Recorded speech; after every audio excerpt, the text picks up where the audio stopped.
What has traumatized you for life? I saw a horrible car accident happen last year. I was the first one to the scene. The driver of one car wasn't wearing a seatbelt. I sat with him, tried to get him talking, monitored his breathing, looked for bleeding.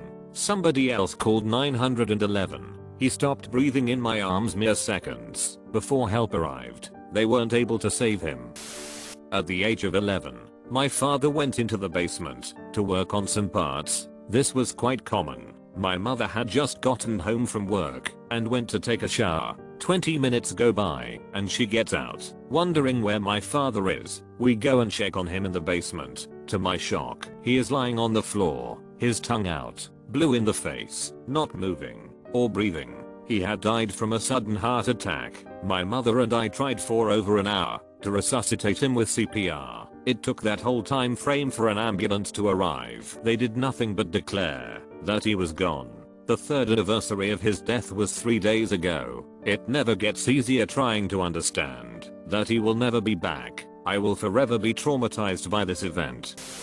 This was 2 months ago. My girlfriend and I had just been on a spa stay at a fancy hotel. She gave it for my birthday like a year ago, but because of COVID, we couldn't get the opportunity. Anyway, we are driving home pretty tired and happy because of the stay we had. As we are driving just outside a city, I look to my left and I see a woman walk on a path at the side of the road. Just 100 meters up the highway a car comes speeding and he takes a sharp right turn, hitting the woman. It was pretty dark, but in his light I could literally see her body explode into pieces. In shock I break the brake. My girlfriend screams, and not because she saw it. I screamed that car just hit her. She doesn't understand, but I tell her to stay in the car, as she is very thankful for me to say to this day today. Why? Because what I later on saw was pure chaos. It was only me at the scene. I had to walk up to dead body parts and a clearly drunk driver and still take this situation under control and call 911.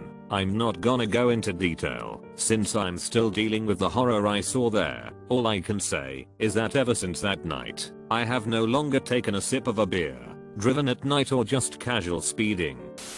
Worked night shift in a trauma center years ago. Right before shift change, we got a call from EMS. They were bringing us a patient after a motor vehicle accident with CPR in progress. Turns out, it was one of our coworkers on her way to work. EMS got a pulse back, but she died a few days later. I'll never forget the quiet shock trauma room when EMS rolled in with her. I'll never forget taking her off of the Lucas device, a machine that does the chest compressions part of CPR, and feeling the frigidity of her hands, seeing her familiar scrubs, her work badge, her signature nursing shoes. When I was 6 I was running home from school and I fell in some deep body of water and it pulled me away and I was deep under it for a good minute and I remember it was dark and couldn't breathe until my cousin and my dad managed to catch up and get me out. Now I'm scared of pools, beaches, lakes, and type of body of water, especially the ones I can't see the bottom of. I was like 8 and my mom left me to watch my 2-year-old brother at a park while she drank and talked with some friends of hers. My dad came and took my brother to use the restroom and I forgot cause I was playing with other kids at the party. She came over and asked where he is and I didn't know. So she grabbed me roughly and started to drag me to look for him before we came over to a guy with crutches who said he saw him go with a man. My mom began to scream at me. She hated me and she wished I was dead and it should have been me, while I cried with her dragging me. Then we saw my dad and little sister come out of the restroom with my brother. My mom let go and told me to go and play and I didn't, and she threatened to give me something to cry about as I sulked on a park bench before my dad sent me off to go play.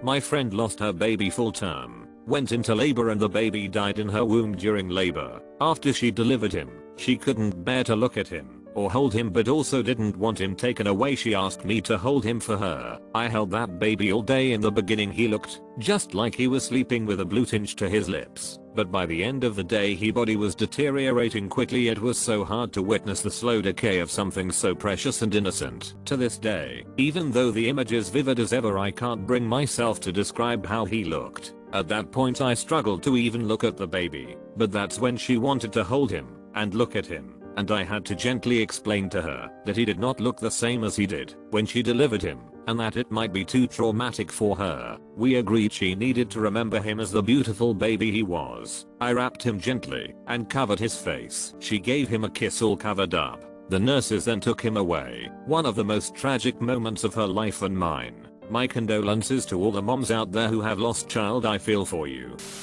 Where do I start? When I was 4, my mother put me and my 2-year-old brother outside so she could take a nap. He ran into traffic and was run over by a van, mail truck. When the ambulance came, I was left alone until my grandmother was able to come get me. Many members of my family still blame me for what happened to my brother. I'm in my 60s and she and I still have this wall between us. She continued to push childcare on me, and I lost out on many childhood experiences. Because of it, my grandparents were mentally abusive. Because of it, I married an abusive man. Because that is what I was used to. He divorced me when I got cancer. It has taken me a long time and a lot of therapy to recover from the first 40 years of my life. Waking up from a coma after 6 weeks to find out my wife was gone and buried. I lost 8 businesses. My best friend stole all my money. My business partners destroyed contracts to take ownership of my business. Then to top it off, Mexican law meant my in-laws had to sue me to claim certain things that belonged to me and my wife, like our homes, cars, savings. I had a hole in my head,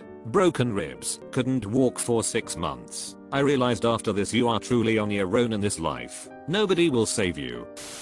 I had constantly been hurt in my mother's house from my stepdad since around 6 years old, and since my mother was absent working all the time, she didn't really notice when he would hit both me and my brother. He's 4 years younger than me. My stepdad was a drunk, never gotten into the working business, and when he did, it was a good thing for me and my little brother to be away from that sort of stuff. I had always been like a mother figure to my brother because I had to fill in the position.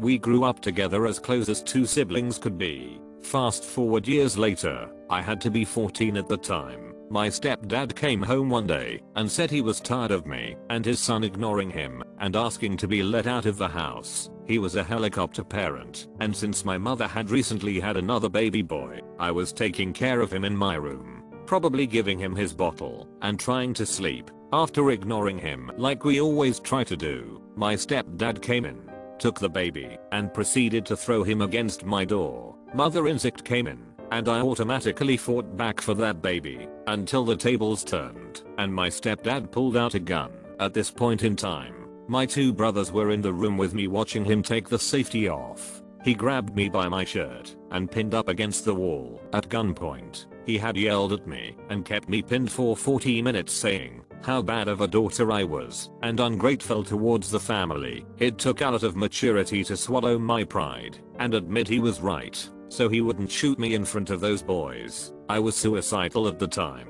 so I didn't really react besides anger, and I wouldn't have cared if he did shoot me. BC there would eventually be a case on it anyways, but I couldn't leave my brothers without their sister. It was scary, traumatizing for all 3 of us. Looking back on it, I'm still disgusted of how at as little as 6 years old I was forced to settle on a position I'd never want to take up. I'm glad he finally left those boys alone as soon as I moved away. And as for my mom, she confessed that she knew the abuse had been going on, saying it was a test of how adult I could be at a time. I haven't talked to her since.